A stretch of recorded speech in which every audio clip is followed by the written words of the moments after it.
One of the best things that we can do during this month is to make sure that we have an additional list of intentions. After we've made the intention to fast for the month, we should also have a list of intentions and expectations that we have of ourselves and what we would like to accomplish for the month of Ramadan.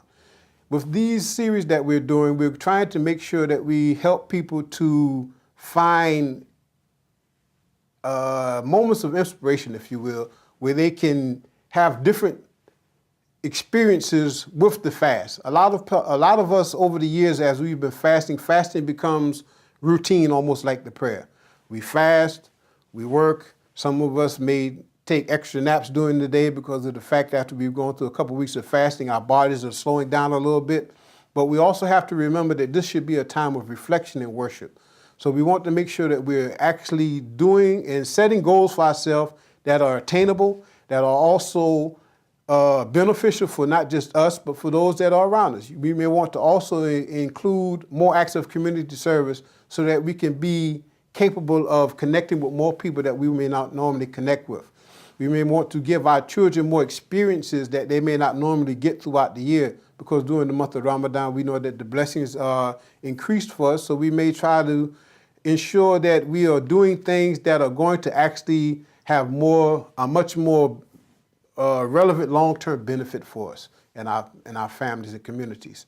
One of the things that I personally like to do during the month of Ramadan to help me is I like to make sure that any practices that I may have initiated during that previous Ramadan, that I may have found some type of slackness in, I didn't really keep up as much as I would have liked to. I try to make sure that I re-engage with those practices, that I increase over what I may have done the previous year before. I also try to make sure that I'm doing something that I know I can maintain throughout the year, or I'm going to do my best to be able to maintain throughout the year, because it's very easy to get sidetracked. It's very easy to allow life after this month to take us in a lot of different directions.